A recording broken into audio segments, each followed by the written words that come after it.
করছেন দিলকুশায়, সেখানকার আগুনের একটি খবর তাকে জেনে আসি। রাজধানীর দিলকুশার 8তলা বাণিজ্যিক ভবনের আগুন এখনো নিয়ন্ত্রণে আনতে পারেনি ফায়ার সার্ভিস।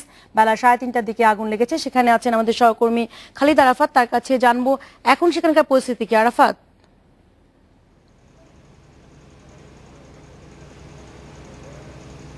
এখন যেটি আগুনটি কিন্তু এই 8তলা ভবনের দোতলায় যে আগুনটি লাগে, এখন কিন্তু আমরা দেখতে পাচ্ছি যে সেই আগুনটি কিন্তু এখন 3তলার দিকে কিছুটা ছড়িয়েছে। 3তলায় কিন্তু আমরা ধোঁয়া দেখতে পাচ্ছি এবং ফায়ার সার্ভিসের যারা যে কর্মীরা আছেন তারা কিন্তু সেখানে চেষ্টা করে যাচ্ছেন আগুন নেভানোর। আর যে ফায়ার সার্ভিসের সাথে আমার কথা হয়েছে, তারা বলছেন যে যেহেতু ভেতরে যে ইন্টেরিয়র যে ডেকোরেশনের যে ম্যাটেরিয়ালসগুলো আছে, সেখানে পার্টেক্স, ককশিট এবং অ্যালুমিনিয়াম স্টিল জাতীয় যেসব পদার্থ আছে, তো বিশেষ করে ককশিট এবং পার্টেক্স সেগুলো কিন্তু সহজে আগুন নেভানো একটু মুশকিল হয়। সেগুলো কিন্তু অনেকটা যে তুষের আগুনের মতো ভেতরে ভেতরে জ্বলতে থাকে, তো সেভাবে জ্বলতে জ্বলতে কিন্তু সেটি 3তলা পর্যন্ত ছড়িয়েছে। এখন সেখানে আগুন নেভানোর কাজ চলছে। আর এখানে কিন্তু আমরা দোতলার মোটামুটি দেখতে পাচ্ছি যে সেখানে অনেকটাই সেখানে নিয়ন্ত্রণে চলে এসেছে, অল্প কিছু ধোঁয়া বের হচ্ছে, কিন্তু এখন 3তলার সাথে ফায়ার সার্ভিস যুদ্ধ করছে। আর যেহেতু এই ককশিট জাতীয় আগুনটা ভেতরে ভেতরে জ্বলতে থাকে, যার কারণে এটা একটু নেভাতে বেশ হিমশিম খাচ্ছে তারা। আর এর আগে কিন্তু আমরা ফায়ার সার্ভিসের কাছ থেকে যেটি জানতে পেরেছি যে ককশিট, অ্যালুমিনিয়াম এসবের কারণে কিন্তু যেহেতু প্রচণ্ড উত্তাপ হয়, তাপের কারণে কিন্তু তারা কিন্তু সন্ধ্যা পর্যন্ত প্রায় ভিতরে ঢুকতে পারছিলেন না, কারণ 300 থেকে 400 ডিগ্রি সেলসিয়াস তাপমাত্রা কিন্তু সেখানে ছিল, যার কারণে ভেতরে ঢোকাটা একটু মুশকিল ছিল। তারা ফায়ার সার্ভিসের যে ভাষায় যেটিকে বলে ডিফেন্সিভ, তারা ওয়ার্ডটি ইউজ করেন, সেই ডিফেন্সিভ পদ্ধতিতে তারা কাজ করে যাচ্ছেন। তারা প্রথমে ভেতরে পানি নিভিয়ে আগে উত্তাপটাকে কমানোর চেষ্টা করছেন, তারপরে আগুন ভিতরে ঢুকে আগুনটিকে নিভানোর চেষ্টা তারা করে যাচ্ছেন। ঠিক সেই পদ্ধতিতে এখনও তারা কাজ করে যাচ্ছেন, যেটিকে তারা বলছেন ডিফেন্সিভ। আগে তাপমাত্রা কমিয়ে আনার চেষ্টা করছেন, এরপরে পুরোপুরি আগুনকে যে উদ্ধারকর্মী, ফায়ার সার্ভিসের উদ্ধারকর্মী সেখানে আহত হয়েছেন। আর কোনো হতাহতের খবর কি আপনার কাছে আছে?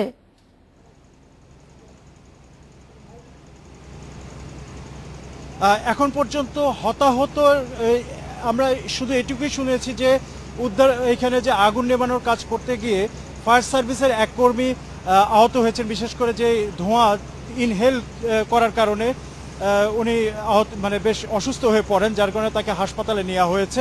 এছাড়া আর অন্য কোনো হতাহতের খবর পাওয়া যায়নি। আর যেহেতু এখন পর্যন্ত এখানে যে সাধারণত যে ব্যাংক রয়েছে এবং যে ফিনান্স জাতীয় কিছু কোম্পানির অফিস এখানে, তো সেগুলোর কিন্তু যেহেতু ভেতরে মালিক পক্ষ কেউ ঢুকতে পারেনি, যার কারণে কিন্তু ক্ষয়ক্ষতির পরিমাণটাও কিন্তু এখন পর্যন্ত আন্দাজ করা যাচ্ছে না যে আসলে কি পরিমাণ ক্ষয়ক্ষতি হয়েছে।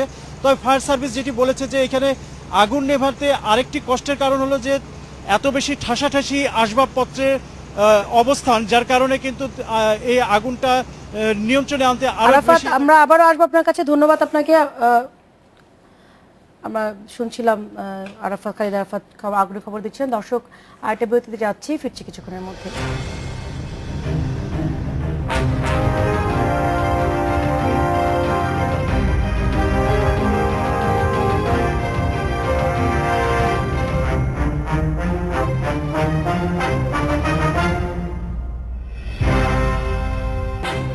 বাংলাদেশ এখনো স্বাগত। আরো একবার আমরা কথা বলছিলাম সংলাপ এবং চলমান রাজনৈতিক সংকট নিয়ে। ইলিয়াস ভাই বলছিলেন। না, আমি যে কথা বারবার বলে আসছি, এখনো বলছি যে চাবিকাঠি কিন্তু এই সংকট নিরসনে মাননীয় প্রধানমন্ত্রীর হাতে। তিনি একটা উদ্যোগ নিন না। আমরা অনেক কথা বলতে পারি যে এই হত্যাকাণ্ড বন্ধ করতে হবে, অবরোধ বন্ধ করতে হবে, হরতাল বন্ধ, সবই ঠিক আছে। আর আমরা সবসময় বর্তমানে উদাহরণ দিই, হরতাল অবরোধ কিন্তু আগেও কম হয়নি। আওয়ামী লীগ যখন বিরোধী দল যথেষ্ট করেছে, 173 দিন হরতাল করেছে বিএনপি যখন 91-এ প্রথম পাওয়ার এসছে। তারপরে মাঝে যখন আওয়ামী লীগ ছিল 59 ডেজ বিএনপি হরতাল করেছে। আবার যখন এর পরের বার বিএনপি পাওয়ার এসে 2001-এ আবার 130 দিন হরতাল করেছে। তুলনা দিয়ে এগুলো আসলে হবে না। আমরা কিন্তু এই যে একটা অন্যায় আর একটা অন্যায় দিয়ে জায়েজ করা যাবে না। আমরা কিন্তু শেরাটন হোটেলের সামনে 11 জন লোক অগ্নিদগ্ধ হয়ে মারা গেছে ডাবল ডেকার বাসে, আমরা কিন্তু সেগুলোও জানি। মূল কথা, মোট কথা যেটা আমরা আলোচনা করছিলাম আমি দীপের সঙ্গে এইমাত্র, যে আসলে আমাদের শান্তি দরকার দেশটিতে। যেমন আজকে যে অগ্নিকাণ্ডটি দেখলেন, বাংলাদেশে কিন্তু কোথাও যে অগ্নি নির্বাপনের গাড়ি এগুলি যাওয়ার সুযোগ কিন্তু কম, যদিও এখানে, এবং এই আগুনটি কিন্তু খুব সেন্সিটিভ জায়গায় লেগেছে। যেমন আপনার রিপোর্টার যেটি বললেন যে ভেতরে এত ফার্নিচার সব Congested। কনজাস্টেড, এবং বাংলাদেশের সব বাড়িঘরগুলো কিন্তু কনজাস্টেড। আপনি যদি ঘিঞ্জি এলাকায়, যেমন আমরা জানি যে পুরনো ঢাকা আগুন লেগেছিল, তো অনেক মানুষ মারা গেছে, এবং আমি ধন্যবাদ জানাই যে আমাদের মাননীয় প্রধানমন্ত্রী অনেকগুলো মেয়ের দায়িত্ব নিয়েছিলেন, আমি নাম ভুলে গেছি, খুব আলোচিত ঘটনা ছিল বাংলাদেশে। তো সেরকমই আমাদের আসলে এই সংকট থেকে বেরিয়ে আসতে হবে। এই সংকট থেকে বেরিয়ে আসতে হলে দুই দলকে পরস্পরকে আস্থায় নিতে হবে। আমাদের মূল সংকটটি এখানে হচ্ছে, যে দল যখন ক্ষমতায় আসে তারা এমন কিছু অ্যাক্টিভিটিস করে, তাদের মধ্যে এক ধরনের ভীতি কাজ করে যে আমি ক্ষমতাচ্যুত হলে আমার বিরুদ্ধে নানা অ্যাকশন হবে। বা যে দলটি ক্ষমতায় যেতে চায় সেও এক ধরনের প্রতিহিংসা লালন করে, যে আমাদের উপরে এত অত্যাচার নির্যাতন হচ্ছে। যেমন আজকে বাংলাদেশের বাস্তবতা দেখেন যে আওয়ামী লীগ ক্ষমতায় আসার পরে 8,000 মামলা রাজনৈতিক বিবেচনায় প্রত্যাহার করা হয়েছে। 8,000 মামলা। মাননীয় প্রধানমন্ত্রীর নামে 15টি মামলা ছিল, সবগুলো প্রত্যাহার করা হয়েছে। কিন্তু বেগম খালেদা জিয়ার নামে 5টি মামলা ছিল, সেটি কিন্তু প্রত্যাহার করা হয়নি। এবং বাংলাদেশে আমরা জানি যে মামলার স্তূপ, বিভিন্ন জায়গায় টেলিভিশনে, নিউজ পেপারে রিপোর্ট হয় যে মামলার দীর্ঘ জট, বছরের পর বছর ধরে মামলা চলছে। বেগম জিয়ার মামলায় খুব দ্রুত 67টি তারিখ দেওয়া হয়েছে, তিনি কিন্তু 7 বার গিয়েছেন। তো এটি কি ধরনের কালচার? এটি তো আসলে চলতে পারে না। সবার জন্য আইন তো সমান থাকা উচিত। আমি একটু এখানে একটু যোগ করে দিই, বলুন। জি। সেটা হচ্ছে যে আপনি যে এই কথা বলছেন যে সবার জন্য আইন সমান থাকা উচিত। জি। আজকে যদি আমরা ছোট্ট করে ধরি, আপনার আজকে ইলিয়াস খানের বিরুদ্ধে মামলাটি হলো, ইলিয়াস খান জি। একজন সাধারণ মানুষ, জি। বা করিম বা রহিম বা দীপ আজাদের বিরুদ্ধে আপনার এই মামলাটি হলো। জি। আদালত কি আপনার এই সুযোগ 67 বার এর মধ্যে 7 বার, বা আমার জানার মতে তিনি 4 বার গিয়েছেন, 62 বা 63 বার তিনি যাননি আর কি। হ্যাঁ, সেক্ষেত্রে আদালত কি করিম, রহিম, দীপ আজাদ বা ইলিয়াস খানকে কি এই সুযোগটি দিতেন যে 62 বা 63 বার এবং আপনার না যাওয়ার আদালতে কারণ ছিল না দিয়ে প্রতিবারই আপনার বিএনপির ডাকা হরতালে তারা নিরাপত্তার কারণ সেই দেখিয়েছেন। সুযোগটি কি করিম বা রহিম বা দীপ আজাদ বা ইলিয়াস খান কি সেই সুযোগটি কি পেত? তা আপনি তো আমার প্রশ্নটির জবাব দিলেন না।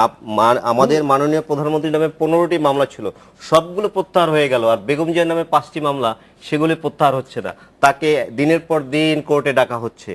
যাকে আমি, কোর্ট অবমাননা হবে কিনা জানি না, আমি এই বিষয়ে কথা বলতে চাই না। হ্যাঁ, আপনি আর কিছু বলবেন, নাহলে আমি একটু সামনের দিকে এগোবো। না, আপনি শেষ করলে আমি আবার বলবো। সেটাই বলি যে আসলে আমাদের পরস্পর আস্থায় নিতে হবে। আমি সব জায়গায় বলি যে আমাদের এই ছোট্ট একটি দেশ, বাট অনেক সম্ভাবনাময়ী। মাত্র, আমি আগেও বলেছি, একদিন আবারও বলি, পৃথিবীর 1000 ভাগে 1 ভাগ স্থলভাগ হচ্ছে বাংলাদেশ, আর 1000 ভাগের 26 ভাগ মানুষ হচ্ছে বাংলাদেশে। ছোট্ট ভূখণ্ডে মানুষের চাপে কিন্তু আমরা পিষ্ট। এই মানুষের যদি সুষ্ঠু ব্যবস্থাপনা না করি, আমরা কিন্তু সামনের দিকে এগোতে পারবো না।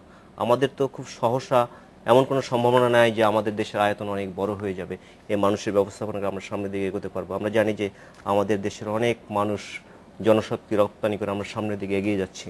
আমাদের দেশে গার্মেন্টস শিল্প রয়েছে। গার্মেন্টস শিল্প, আমি তো দাবি করব যে বাংলাদেশ সবচেয়ে ভালো জায়গা গার্মেন্টস শিল্প বিকাশের জন্য। বিভিন্ন দেশ থেকে বিনিয়োগ আসার ব্যাপক সম্ভাবনা রয়েছে, কিন্তু ফার্স্ট শর্ত হচ্ছে রাজনৈতিক স্থিতিশীলতা থাকতে হবে। বাংলাদেশের কালচারকে, বাংলাদেশের মানুষের, এদেশের মানুষ যুগে যুগে গণতন্ত্রের জন্য লড়াই করেছে।